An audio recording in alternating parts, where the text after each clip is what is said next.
All right, well, Goku. welcome in everybody. Welcome to episode 88. I'm Adam. I've got Justin with me, and then Yep. special guest J.R. DeBart from Blue City Radio is joining us today. Like we said in a previous episode, we're collecting the Blue City Radio hosts like they're Infinity Stones. So we appreciate you coming on the show to talk about NYCFC. What's up, guys? I'm happy to be on the show. Yeah, I know we've talked a little bit before. I think in our two appearances on Blue City Radio, and we've always wanted to get you and Anderer on the show because we've had Michael Allen a few times. So it's great to get the opportunity to, because I feel like the conversations on your show has always been great.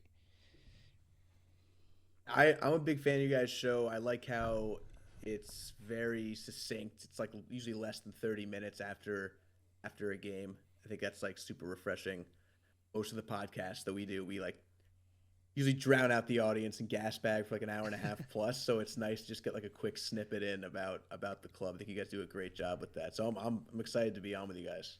Thank you. Yeah, and I think we're really excited too, because with all the guest episodes that we've been doing, they've been in like such quick succession that sometimes new news doesn't pop up, so we end up kind of just chopping up about all the old things. But I feel like in this episode we have a ton to talk about. Obviously, it seems like Santi is pretty official, barring a medical that he has to complete with us, and then GP is obviously back and finally scoring. I think you alluded to it a little bit in the pre-recording that Cushing was very open about Matty for a question that you asked during the press conference. So I think it's cool to have like a lot of things to touch on in this one. Yeah, no, definitely. I think it's going to be, yeah, like you said, it's refreshing to kind of actually have things to talk about and, not have to double back on some things that you've already talked about. But yeah, I mean, one of the biggest things was, when are we finally going to get the news on Santi? And that was one of the things that you actually asked Nick directly, and you can kind of explain how he danced around that a little bit and gave you kind of a curveball. Well, it's funny because this is I want to say like the third press conference, maybe fourth, but like the third one that I can remember since really like beginning of this season, or whatever you would like mark as the beginning of this season, where you stop asking questions about last season and start focusing on this season. And I was just thinking back to all the press conferences. I'm like, no one said anything about Santi. And when I look back at the preseason roster, like he just wasn't on there.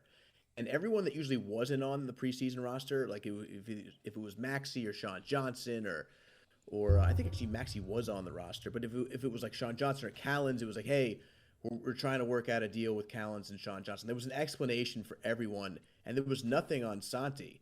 So I knew like what had happened. Like I knew like he was on loan and his loan came to an end, but there was no like word from the club. And like we all knew what was happening with Santi. Like why they brought him in is because they wanted to like, basically he was the person that was going to take over for Maxi in the number 10. And then Maxi leaves, and it's like, well, Santi can't also leave. So what's going on? So I just asked today in the press conference. I was like, hey, Santi was obviously a big part of your cup run and last year getting deep into the playoffs. Like, but there was no word from the club on like what happened there. Like, so what did happen there? And he didn't really answer the question, which I wasn't. I kind of knew that was going to happen, but he then kind of digressed into talking about how like Matthias Pellegrini will be playing in the number 10 role like more often. And I didn't expect that at all, but that was cool. We got like a tidbit out of that. We had no idea who was going to be playing the 10. Is it going to be Keaton Parks? Is it like who's what's going to happen there? So he kind of hinted that Pellegrini might be the number 10, and I guess he's going to be playing there against Portland this weekend. Yeah, I guess that kind of maybe it gives us like a little bit of a glimpse into what Cushing is thinking too. Maybe when he thinks of Santi, right, he thinks number 10, so he goes to, well, Santi's not here, so maybe JR is wondering who is going to be in that position, and he kind of like did these own mental gymnastics where he ended up talking about potentially that if Santi is here, I would think the takeaway would be that he would be the 10, and if he's not, then who he wants to lean on is Matty. And I guess largely what he used to back that up was in the last preseason game. I don't know if it was around half or whatever, he ended up motioning or moving Matty inside to operate as that 10, and I think he said he was like really impressed with him. Like you said, he was gonna play him again at Portland, in that Coachella Valley Invitational in the 10 from the get-go. So I think that's pretty exciting. I think our show, especially myself, have been like really big cheerleaders for Matty, and we haven't had a ton of reason to really back it up. But it's good to hear that he is kind of excelling, and it's something we've been asking him to do, and really expecting him to do for a while. Yeah, no, I think if you're putting Matty in a position where he can take the ball and be progressive, you're gonna end up having good things happen. But if you're reading through Nick Cushing's words there, I'm assuming you're thinking, okay, nothing's done now, so let's talk about what is done and what is here. Hmm. What is here is a Matty that can play the 10, who's starting to prove that he can play that 10. But obviously he can't speak on something that's not confirmed yet. Yeah. So I'm assuming, if I'm Santi, I'm waiting until the absolute last minute where, that club tells him, you're not in the plans, so go get your football in. Um, you know, so both sides are probably just holding out at this point. And with Santi coming out, I was just wondering how important, if we're making the assumption that he is coming back, like how important do you think that is to a team like ours? Like what does Santi bring to us that we don't have now on the roster? Oh, dude, he's everything. I mean, you can remember like how important Maxi was when Maxi was injured, really going back to like 2019, 2020, because he was like, I used to refer to him as like the key that like unlocked the offense. It was just that like really that he was the middleman between the defense and the forwards. That sounds so simplistic now that I'm saying it out loud, but like, he was able to get the ball up to the forwards, and I felt like sometimes when he wasn't there, defense would play well, and the midfield might be playing well. The forwards might kind of be irrelevant because they just like, weren't getting the ball enough. But Maxi was just able to distribute really well. I know Keaton can do that as well, but it's like not really his position to be, I guess, that offensive. At least it's not his natural position. But it's huge, man. I mean, it's everything. Like you could have three best forwards in the world, but if you can't get the ball to them, it doesn't mean anything. Yeah. Does it massively change kind of your outlook on how the season might go? Like just the one piece of having Santi. Yeah, yeah, 100%. I mean, I had them under 50 points before Santi, and now if I mean, I'm just assuming that Santi's coming back, I think they'll be above 50 points. Like I really think it'll be a difference between being a top four team and maybe being a team that like you know makes the playoffs, like 7, 8, or 9 seed. Maybe misses the playoffs. I think it's that important. Yeah, no, 100%. I think that one player is literally the difference between, like I said, my prediction was eighth or ninth place, like being in or not. Santi brings us to a fifth or fourth place. I think genuinely the talent that he brings, there's that mythical playoff Santi that we talk about. I think he will turn into that if given the keys for a full season. He will be that magical player. And that player that we need in the absence of Maxi, in the absence of the other guys that have left. So yeah, I genuinely think he's that difference maker. Yeah, and I think even when you look at the regular season, right? We always talk about the legend that is a playoff Santi, kind of like Hoodie Mello for those of you that know about the Knicks and stuff. But even looking at the MLS regular season, I think quietly Santi also put together quite quite a rapport. I mean, I believe for some of the weeks he was leading as the leading assister, and then he finished, I want to say, third, not far behind from some of the other guys up there. And really, the question of the offseason has been: we know that Talles is talented and he's going to get shots. We know that Thiago has been looking a lot better in the preseason, which is different than what we've seen in the past. So expecting a big season out of him, and then like you said, having GP up there, we create this sort of world class or at least league class front three. But somebody needs to get them the ball, and Santi probably is the guy that is going to have to be it, because we don't really have anybody else on the team that can do it aside from Maximo Carrizo, and he obviously is not going to be getting a ton of run in the MLS. And maybe part of that is too why we've heard the rumors with Ledesma, who we haven't seen a ton from in his PSV stint. I'm not sure if maybe it's more of like some midfield depth that we're looking for, or number 10 depth. But I think he's also kind of an interesting piece that we could fit into this team. Yeah, no, definitely. I think when you're looking at somebody like a Ledesma, it's probably similar to when we got Keaton. Keaton really wasn't somebody that was making waves at Benfica. I think he had, you know, he was a guy that was kind of there. And then we brought him over to our team, and he ended up becoming one of our most important players. I would love for that to happen again if this Ledesma thing works out. But I think it's just kind of one of those things where the scouting department's trying to pull something out of nothing, give us a little bit of hope of a transfer from a big club.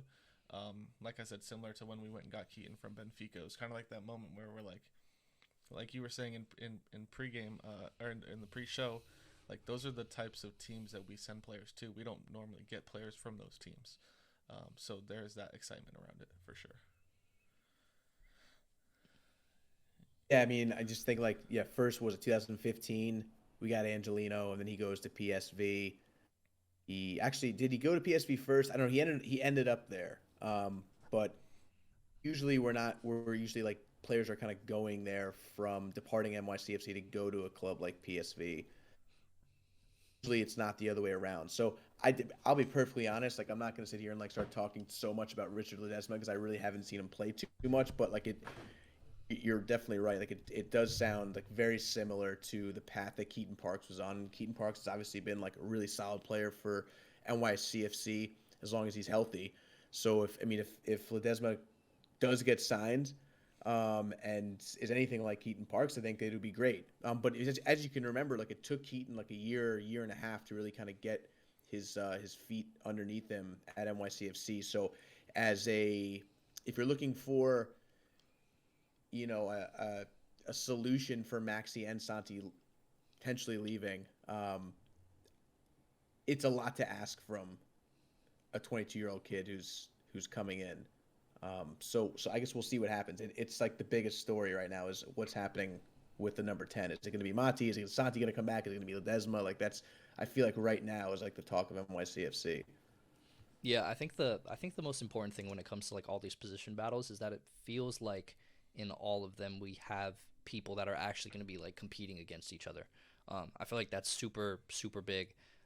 Obviously, potentially having like a Santi and a Matti and maybe a Ledesma, kind of going against each other, trying to figure out who's going to be the best guy.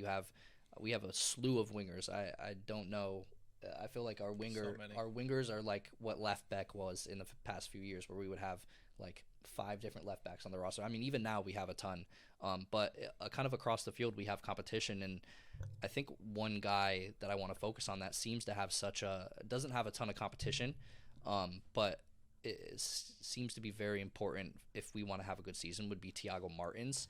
And he was obviously a part of the press conference too earlier today, and I think it was good to hear from him. I don't recall that we've had a ton of press conferences with him in the past, so it was cool to kind of pick his brain.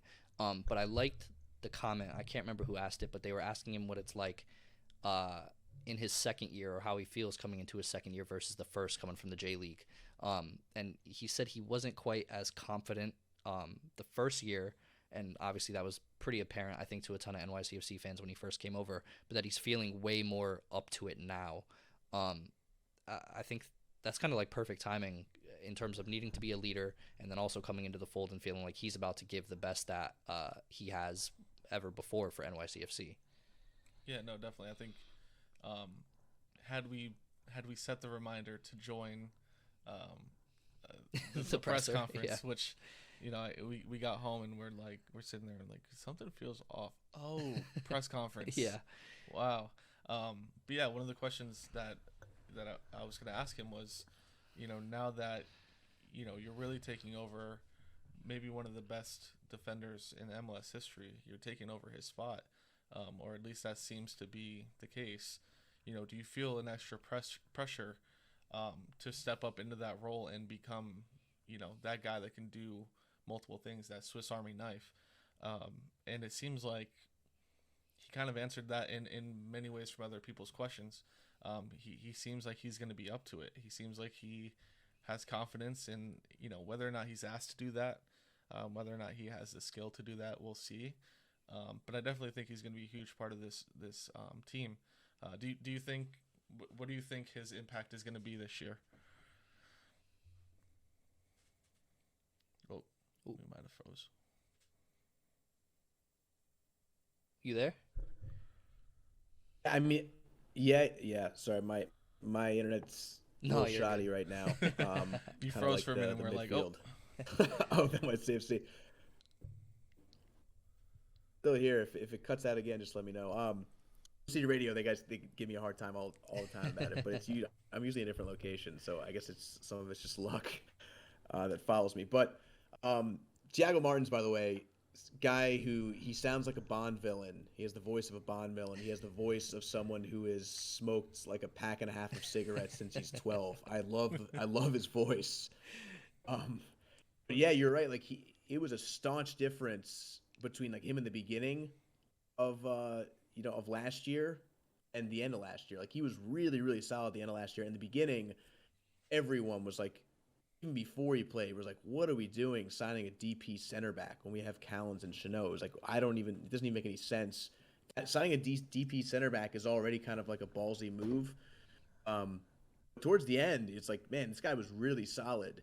And, it just reminds you to like, hey, when someone's new to a system or even new to like, I mean, coming from Japan to United States, like huge difference culturally as well. So it's like give people some time, but he's gonna be enormous because we still don't know, are they gonna go three center backs? Are they gonna move Tavon Gray to center back? Are they gonna I mean Chanot's obviously gonna be back there, but like what is the plan with the defense and the formation? So he's gonna be super important, and his chemistry obviously with Chanot's gonna be important. Chanot's getting older. Like, is he gonna be able to stay healthy? So there's a lot of stuff going on. But he seems to be like fingers crossed, like one of the pieces that we can rely on um, for this coming season.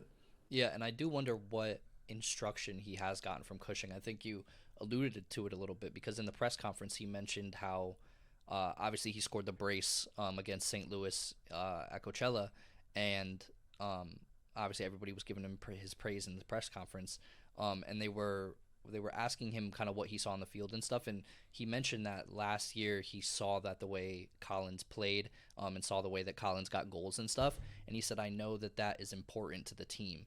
So I wonder if the management, if Cushing or any of the other managers that we have are pushing him to kind of fulfill that role of like a ball playing center back, somebody that goes up the field like Collins did, because that's honestly like an invaluable piece that we had on the team. It's nearly impossible to replace a player like that. We've talked about in the past how there's only a handful of center backs in the world that are going to go out in a season and score 6 or 7 goals for you. It's almost unheard of, no matter what league you're looking at. And I wonder if he's getting that instruction from Cushing that he needs to fill that role that Collins had. yeah. Well, it makes you think back to when we did sign him, and there's all those question marks. Thinking, why are we doing this? A DP spot on a center back when, like you said, like when we have these world class, well, MLS class, world class center backs. What are we doing? I think maybe, you know, at this point we can speculate because it's done already. But maybe Collins at that point was giving whispers of like, hey, I think it's my time to move on, and I'm going to continue to give everything for the club, but I do think that this is going to be my last season, and kind of grooming that player to come up and follow in Collins' steps and kind of get that year, or if they didn't know, a half year or year under Collins to really understand that position. I think he's definitely grown into someone who looks like he could fill that role. Obviously, the huge shoes to fill, but definitely shoes that he looks like he's fit for sure.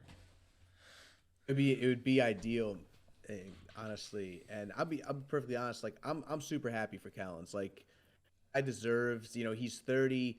I think it's great for the league. Honestly, it's great for NYCFC to have a 30-year-old go from MLS to get promoted to, like, it's called, it is what it is. Like, it's promotion to La Liga. Like, he got promoted at the age of 30, which is like, that's not something that really happens at all in MLS, no matter what age you are. And the fact that he was 30 and able to do it, like, I'm just super happy for him. He definitely deserves it. And yeah, I mean, that's obviously, I'm like super sad to see him go, but like, I mean, he gave everything for the club. He was the Iron Man. What was it, like 2019, where he was like playing like every game for a Yep. while. So yeah, if Thiago Martin's gonna be anything like Callens, like I mean, super lucky.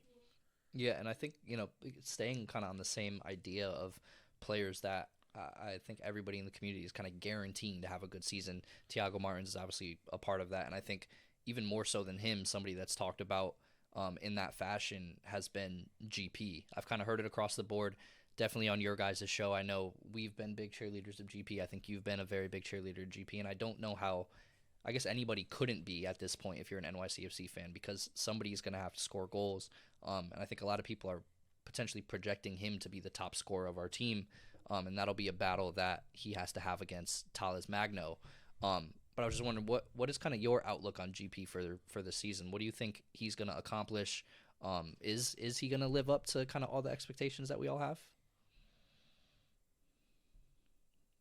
I can tell you this, like any way to get on like my short list of people that I'm going to love as a player is just score bangers. Like Ishmael Tajori Shradi was like my favorite player for like 2 years because it was like at one point, I think it was like his first or second season where he had like halfway through the season, he had like 8 goals and it was like 10 shots on target.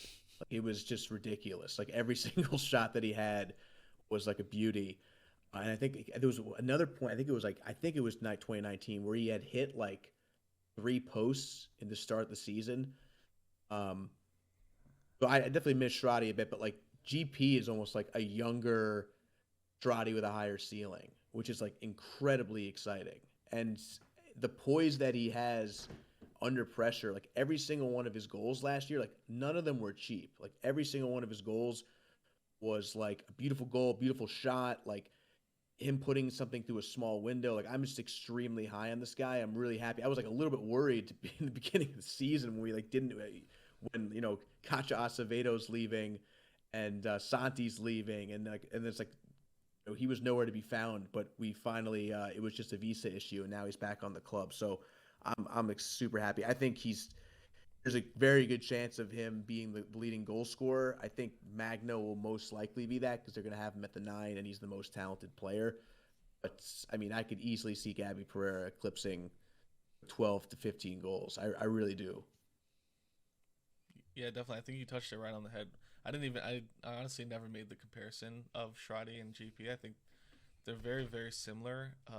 And it just seems like GP, yeah, is like that same mold, but just has legs underneath them.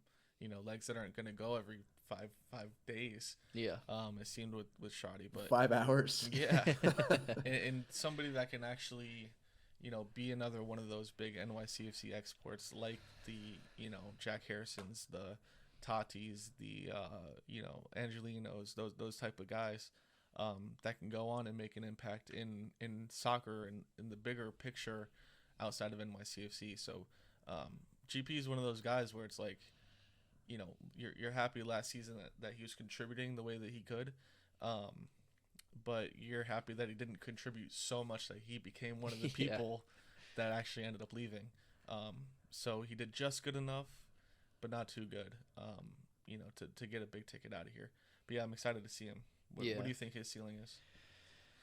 I mean, I think you guys are right. It's as high as he wants to set it. I think if there's any goals that he has related to performance in this league, he can kind of blow them out of the water if he chooses to do so. I think we have the other players in place, especially with Santi coming back, and having to play off of Tales as well at the 9. I think everything's in place for him to have one of those seasons where he goes down as somebody that we're going to talk about in 20 years. Remember when GP banged like 19 goals in with his left foot from the corner of the box. It's all there. It's in the making to happen. I think if he applies himself and he takes kind of the chances that he gets, then I think you're right. We may have a few players that at summer we're getting a lot of knocks on a lot of doors, asking questions about whether it's Tales or it's GP. Apparently, we're already getting knocks in the door about Tiago. I think it'll be hard to hold on to all of these guys past the end of this season for sure. Yeah, no, that's a bigger picture thing that I was actually going to bring up. It's like I remember last season how frustrated a lot of us were that Talas really wasn't getting into it. Tiago really has never been able to get into it. Andrade, GP was the brightest shining star. But he never, to my what I believe his potential is, he hadn't reached it yet, and he still at this point hasn't reached it. Um, we were very very upset last season seeing that happen, and like just begging him, please just find whatever it is in you to reach your potential. And now you sit back and you're like, I'm so happy they didn't reach their potential. We actually have players this season because you guys did not reach your potential, and that's something that I'm going to be grateful for this season, for sure. It's nice also, like one thing that I've started to like focus on a lot more with like guys like Santi and whatnot is like clearly as the league has shifted from let's bring in older stars, kind of like as they're coming down from their prime, we're now trying to get players like on that same level, but like they're now coming up so that we can buy low, sell high. Like Eddie Pereira is someone that we signed a legit 4-year contract to. That wasn't Santi Rodriguez loan. So like we own the rights to him, and like that's huge for the club like long term as well. Because like you can develop someone as much as you want, but if they're on loan, you don't have an option to buy. Like you're not going to really get anything out of them other than like the performance that they give you on the field. So like in a league like MLS, like got to be competitive outside of just being competitive on the field as well. If you want to continue to grow like as fast as some of these other teams are going to grow. Yeah, I think the league being the MLS it does make it tough as a fan of really any club, because when you do get one of those good players that really eclipses um, everything that you could have expected out of them, it's almost a guarantee that they're gonna like get snatched somewhere. We obviously had that happen with Tati, and we got to enjoy him for about a year and a half before he obviously took off, and he was a massive fan favorite. And I guess I just see always throughout the rest of the future, it's gonna kind of go that way. Just being a fan of NYCFC and stuff, especially as a part of being in CFG, because they love to come and pick players and kind of fit them into different pieces around the world and see if they work out there. Yeah, no, I think we almost set the tone with that. I think it was us in FC Dallas really that were interested in having experienced players, but also giving young dudes a chance. And I think we shifted the MLS in that way. It started with, like we've mentioned, I think maybe more than ever in post 90 history, but Angelino, Jack Harrison, even Scally before he really played for us. All of a sudden, he's going and getting taken out to Germany. And it's like, obviously Gio too. Yeah, Gio before he really played with us, and it kind of became that thing where we came from the club that was being fed to the club that was feeding. And, making that shift. So it's interesting, and I think MLS is better for it now. I think the product that you see every single week is going to be better, for sure. Well, I think we've done a better job of kind of capitalizing on some of those players that in the past maybe wouldn't have even made it onto a team. Obviously, Jack Harrison was a super draft guy, but aside from him, until we look at kind of the recent players that we've had, not a lot of people have come up through the academy, I guess you could say, without taking off somewhere else, or have come through the super draft. And now we have guys like Louis Barraza, who's going to be our starting keeper as far as everybody can assume for probably the first quarter of the season. We have Kevin O'Toole, who obviously came in a similar position and had a lot of minutes, especially in the playoffs last season. He kind of proved himself, I think, to a lot of fans, just in terms of the effort that he was bringing, and just with the thought of growth in mind, we feel like he can become something. And I think it's finally good that we're taking advantage of these players, as opposed to just letting them hang on the roster for a week and then shipping them off somewhere, or just kind of letting them walk. Even though we've kind of seen that this season with some of our super draft guys, I don't feel like we have a ton of clue on what's going on with them. But that's what FC Dallas does, though, right? It's like once like someone comes and scores a goal like once for them, they're like, all right, time to leave, buddy, let's go. Yeah. Like they're a little too quick on the trigger there. Like they don't really have. Well, I mean, I don't know. I mean, I'm very high on NYCFC in general. So I think like I think the biggest thing we have going for us, other than of course like the good ownership, that's like the most important thing, like stable ownership. You see it with like the New York Mets is like the biggest example. Like is just the global scouting network. Like 3 weeks ago, we were like having a panic attack on air because we're like, what is this club? Like we like don't know what this club is. Like everyone's leaving.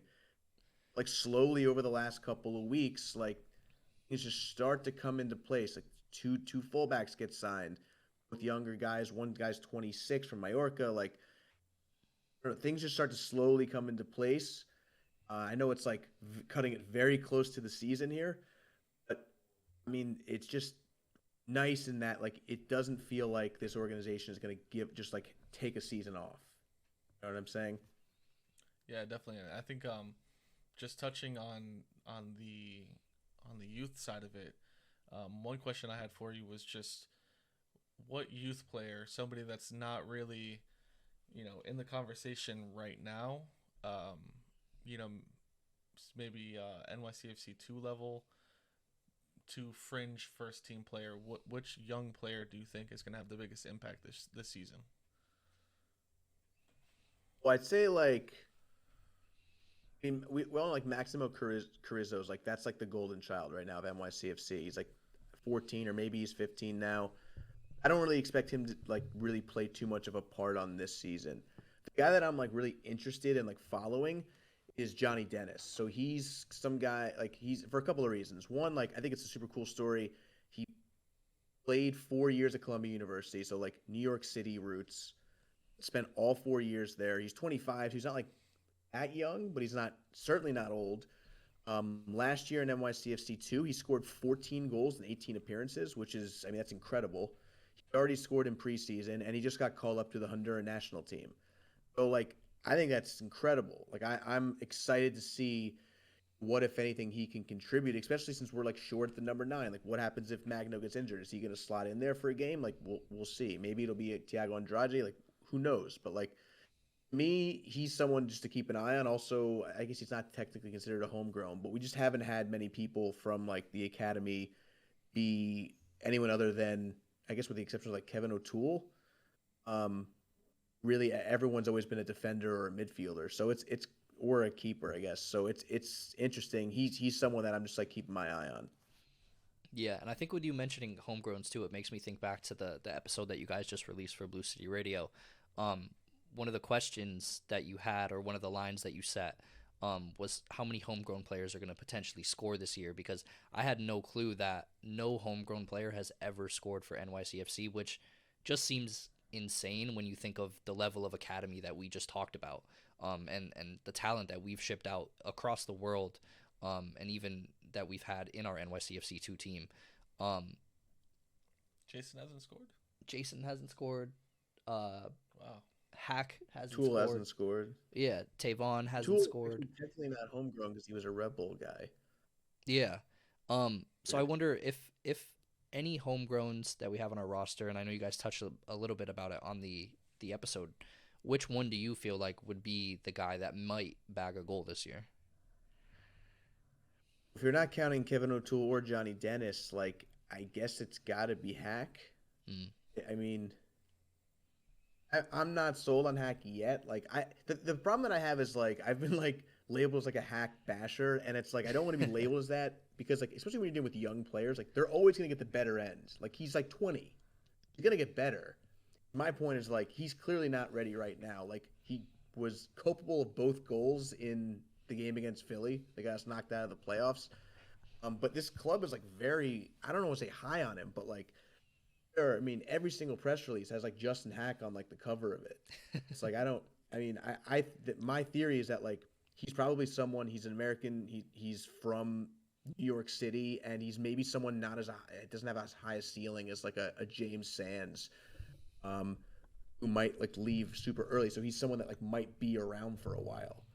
So I think that's maybe why they're starting to put him in front of the camera more. But I even remember it's like 2019. I went and saw a game at Vancouver, and I was covering media, and they're like, make sure you ask Justin Hack questions. So it's like someone that's on the cover. But I guess to answer your question, it would probably be him because I think he's probably going to get the most playing time, and he's, despite being a defender, a defensive midfielder. You know, you never know on a corner kick or something. Like there's always chances that seem to make themselves opportune. So we'll see what happens. I would be honest, I could see them not scoring another goal this year in terms of the homegrowns. Yeah. The odds seem to be in that favor. Yeah. I feel like we've talked a little bit about how it's going to be like a make it or break it season for Justin Hack, but I think he kind of gets the same type of media treatment that like a Tavon Gray gets, although Tavon is probably a little bit more a little bit ahead, I think, in the development curve at his position than Hack is at his, and that could be largely due to the minutes that they've received. But I think we do like to latch on to those American guys that are from the NYC area, especially Tavon Gray being from the Bronx with the Yankee Stadium and the Yankees roots and stuff. I think you're right. That's interesting that they wanted you to go out and like actually ask questions to him. I like that they're kind of like deliberate with guys that they want to build up and stuff. My business mind finds that pretty cool. But well, it makes sense. You know, they want to get their money out of that new contract they gave them. yeah, Like they're gonna put them to work. yeah. But yeah, I think you know, if this is the year that a homegrown scores, I would have to agree. It's probably going to be Hack or potentially Tavon. I know he was close in the playoffs, but didn't end up netting that one. And he actually in the playoffs almost had that crazy, or he did have a crazy assist to Santi, right? I think it was at the Revs game that we were at. Hack. No, Tavon. Oh, okay. Yeah. He played in that crazy ball, or maybe he played in a crazy ball and it didn't get finished. But I like him too to grow.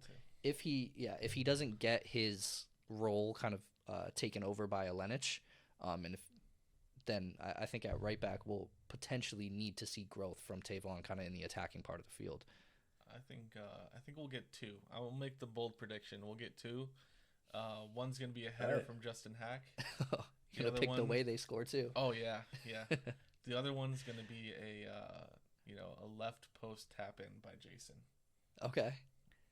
Yeah, Jason's a good call out. Yeah, he's a good call sneaky. because he's someone. I don't know what his position is. They list him as a midfielder on the website. I don't think I've ever seen him play midfield. So I don't but he's played usually plays like right wing back or right back. We'll see what happens with him. Yeah, I think with all the questions that we have at winger and potentially at 9, he's been one of those like utility players where if we need a body placed into a spot, Jason's going to be one of the guys that fits it. So I think that's a good shout too. He's just an athlete. That's all it is. Really. Yeah. Yeah. Should we get into kit talk? Kit talk. Yeah. I mean, so what are the thoughts on the new NYCFC kit? I like it, man. I mean, I like I don't know if they're going for it's like the mosaic look. I think it's not like, I think with a home kit, right? Like you don't want to go too crazy with the home kit. Like the away kit to me is like, go nuts, like do something crazy, like do something fun. That's why like those gray kits a few years ago to me were like super boring. I like the orange kits. Like I like the creativity with the away kits. The home kits, like the kit you're gonna be wearing like 80% of the time. So it's like you don't want it to be too nuts because you're gonna be stuck with it for 2 years, and you kind of want it to stay true to like, you know, your true colors.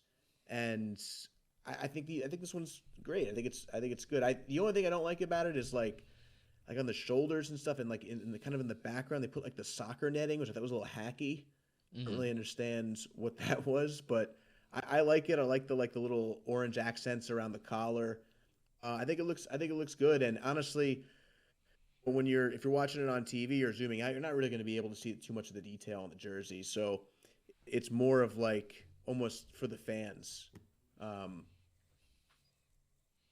Yeah, I feel like Adidas kind of heard the criticism of all the plain white kits, or just the solid color kits with the different accents that they had just around the collars and the stripes on the shoulders, and they came to play this year. It kind of feels like this may go down from all the MLS kits that I've seen as probably the greatest year in kits that the league has ever had, and I think maybe the greatest kits that a league kind of as a unit has ever had, versus some of the rest of the world.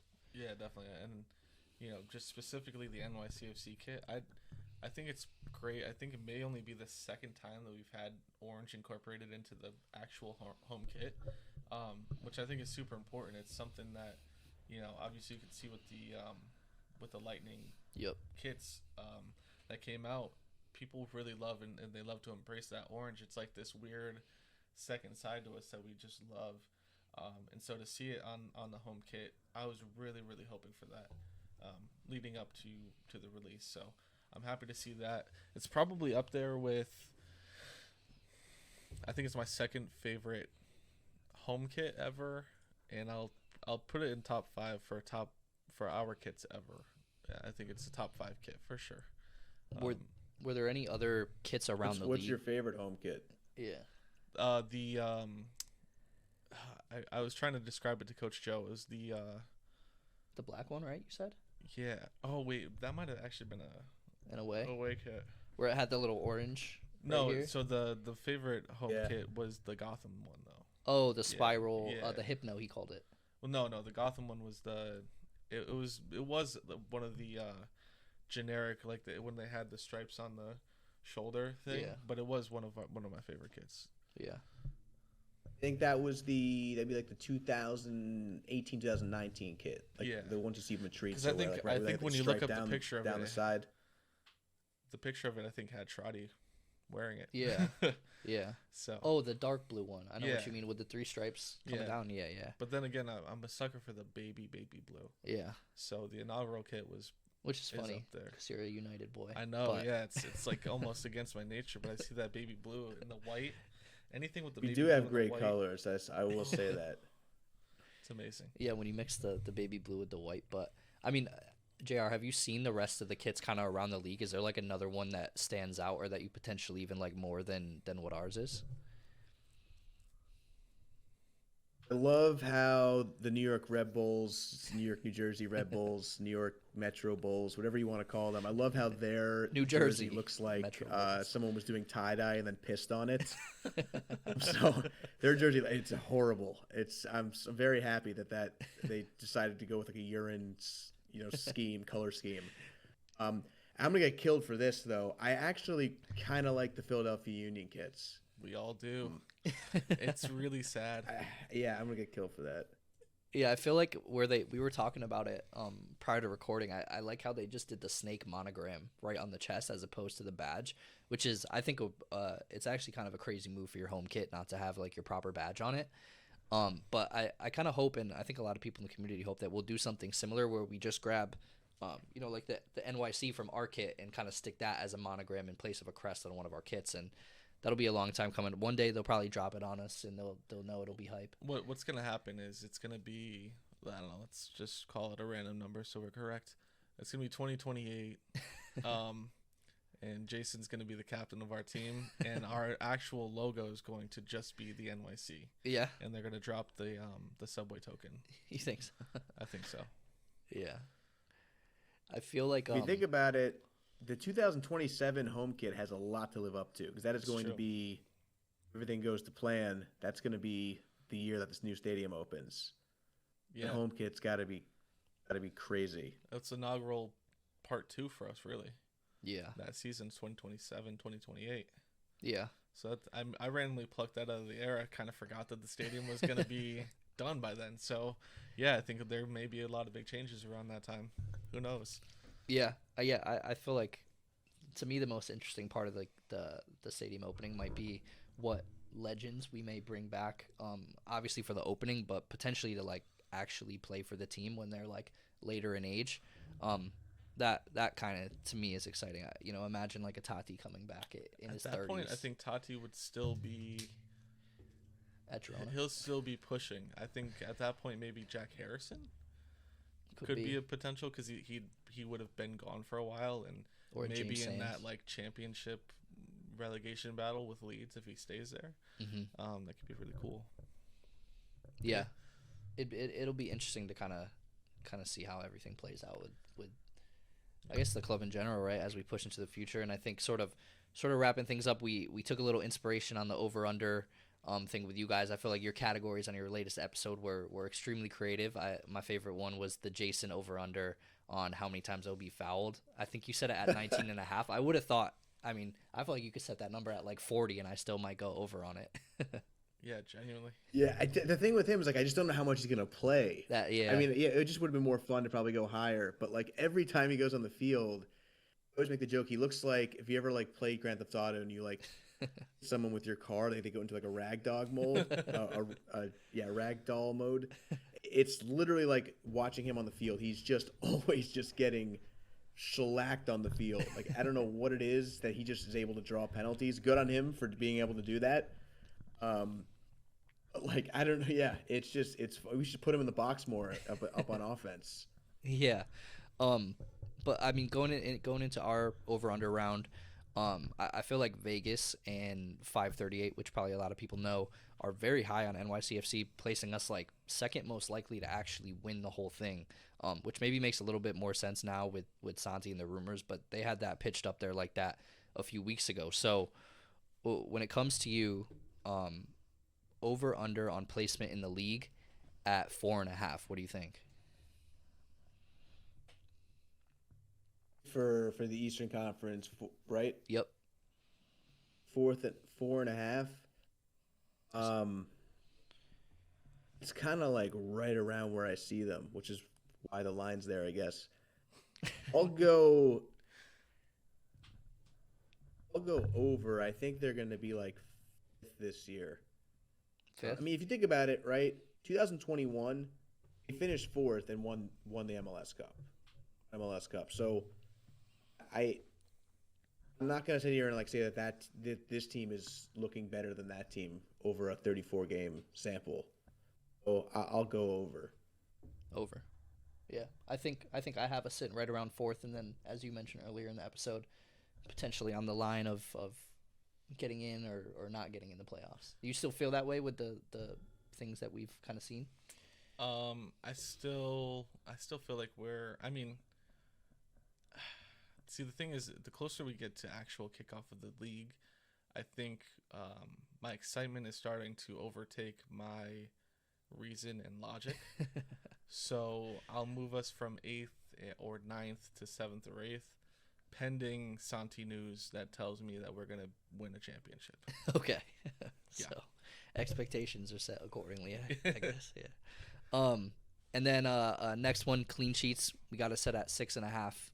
I think last year that Johnson had 14, but in every prior year for NYCFC, aside from our inaugural season, we sat at 7.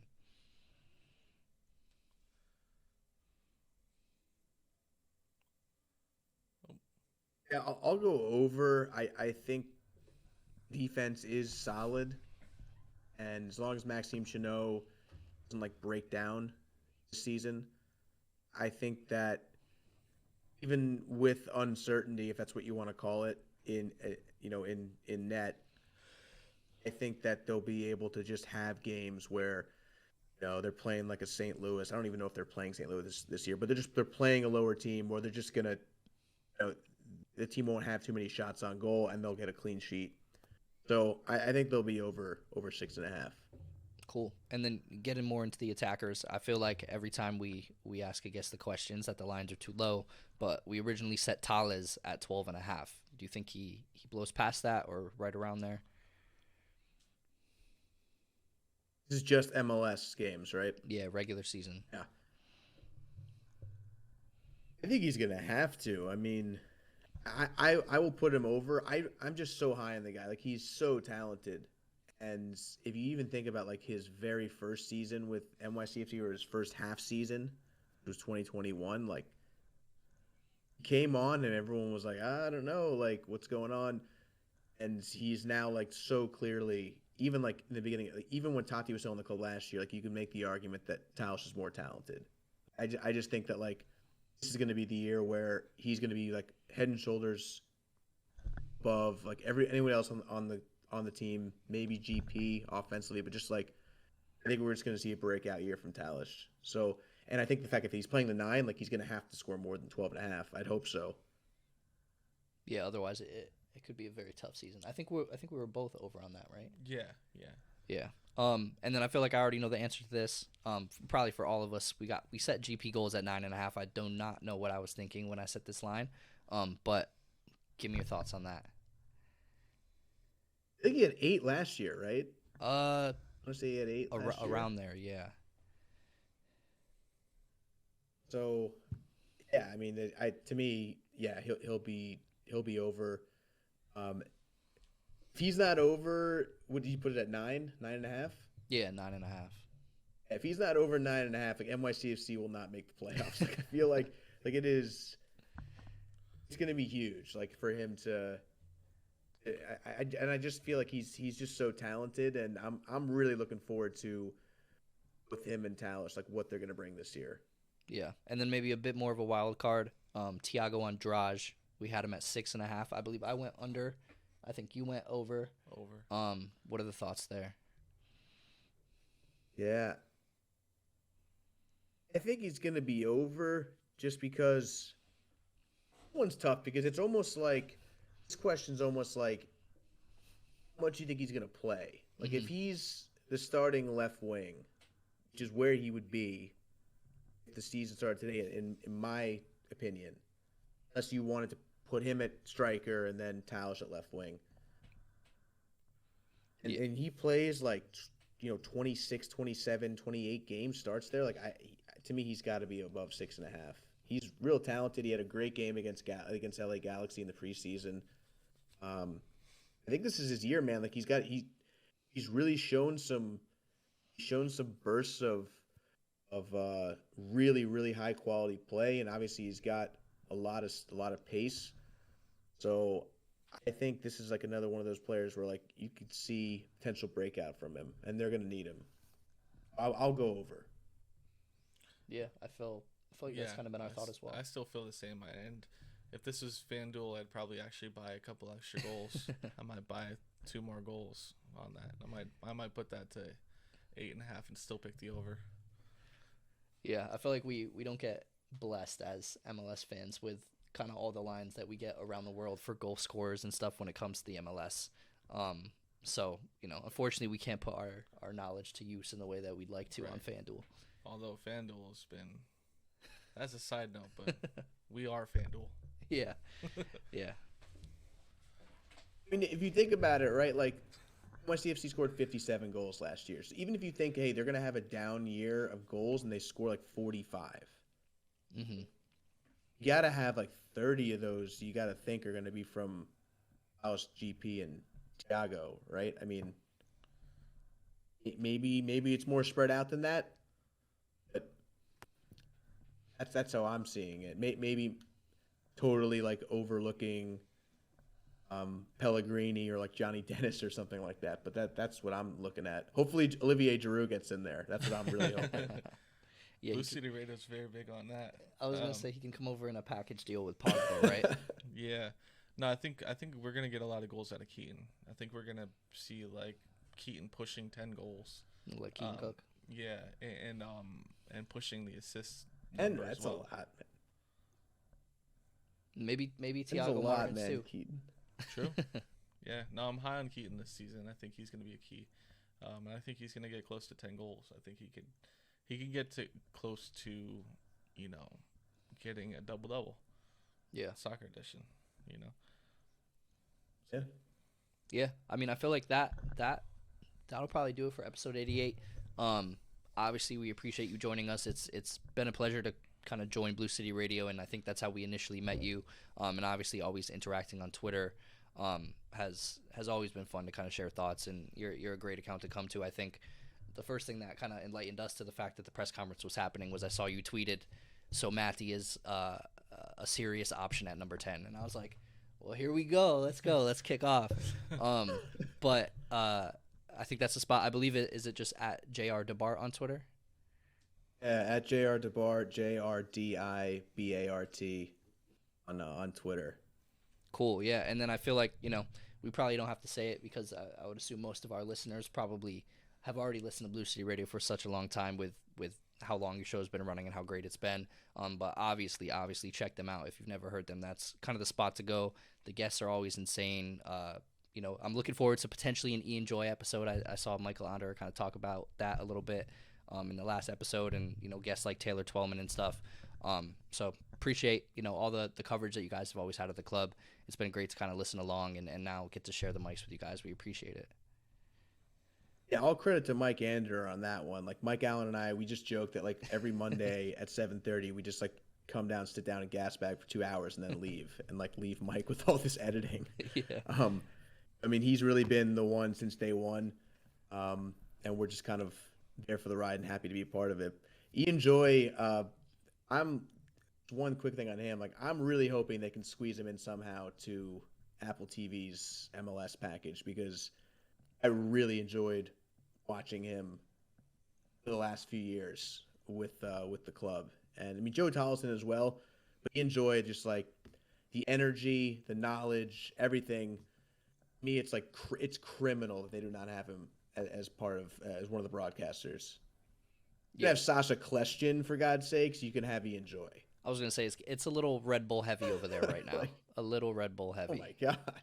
I'm worried about tuning into games. We always talk about how the away commentary is like dreadful when we had to listen to anybody that wasn't Ian or Joe. So we're gonna see how it goes. We're gonna see how Apple TV goes. Yeah, who knew that with as big of an exodus that we had this season, the ones that would really hurt the most for the culture really would be the guy's not on the field. Joe and Ian. Yeah. You know, it's like it's almost like losing parents. Like it's just who knows what it's gonna feel like. Yeah. But yeah, Ian, if you're out there, we miss you. We miss that passion. Yeah. We wish we could have it again. Yeah. Yeah. Episode 88, guys. Thank you guys so much. You can find us anywhere that you listen to a podcast, or at Twitter at Post90Podcast, Post90Pod. That's really where you want to join the conversation and get in touch with us, and you'll find all types of cool accounts and friendships out there. So follow us on Twitter. We'll see you guys next week. Peace.